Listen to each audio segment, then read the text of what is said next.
ki, onlara da haşiyə çıxaraq toxunaq. Dövlət İmtahan Mərkəzi dedi ki, iyunun 1-də 1-ci və 4-cü ixtisas qrupları üzrə ali təhsil müəssisələrinə qəbul imtahanı keçirəcək. İmtahanlarda xüsusilə də nələrə diqqət yetirilməlidir, şərtlər nələrdir? Ətraflı Pərvin Piriyev çatdıracaq. Pərvin, hər vaxtın xeyir olsun.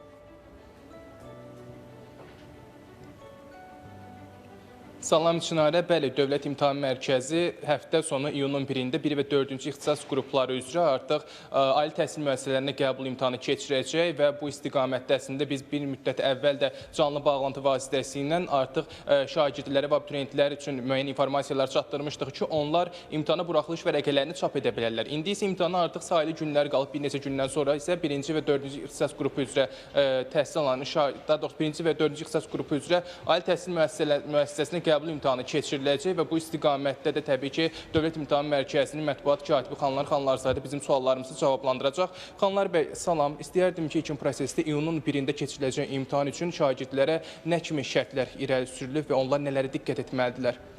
Təşəkkür edirəm. Həftənin bazar günü bizim növbəti imtahanlarımızdır. Eyni zamanda siz 1-ci, 4-cü ixtisas qruplarını qeyd elədiniz. Ancaq 3-cü ixtisas qrupunda dil, tarix və tarix-coğrafiya alt qruplarını seçmiş abituriyentlər də əlavə olaraq coğrafiya fənnindən imtahan verəcəklər.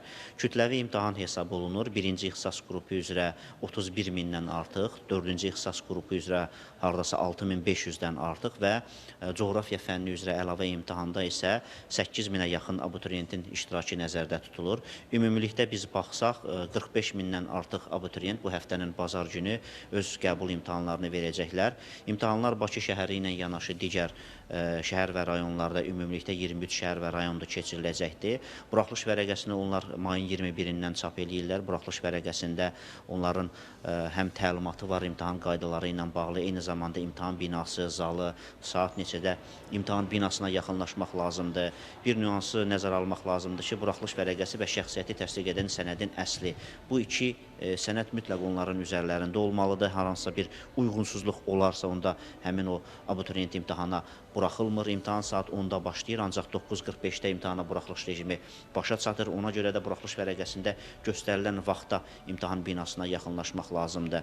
Hal-hazırda Dövlət İmtahan Mərkəzi tərəfindən imtahan heyəti üçün müəyyən təlimlər həyata keçirilir. Bilirsiniz ki, burada nəzarətçilər var, 5000-dən artıq nəzarətçi prosesə cəlb olunubdur. İmtahan rəhbərləri var, ümumi imtahan rəhbərləri var, mühafizə əməkdaşları var, hansı ki, buraxılış rejimini həyata keçirirlər. Onlarla həm Bakıda, həm də ki, rayonlarda təlimlər həyata keçirilir. Dövlət İmtahan Mərkəzi tərəfindən imtahandan bir gün əvvəl mayın 31-də bütün imtahan binalarına yenidən baxış keçiriləcəkdir və həmin o binalar möhürlənəcək. Yəni, ora insanların artıq girişi məhdudlaşdırılacaq və onun mühafizəsi Daxili İşlər Nazirliyinin əməkdaşlarına təqdim olunacaqdır. Çünki imtahan binaları yalnız imtahan günü səhər tezdəndən ümumi imtahan rəhbərinin iştirakı ilə açılır. Yəni, bütün tədbirlər həyata keçirilibdir və biz artıq növbəti qəbul imtahanımıza tam hazırıq.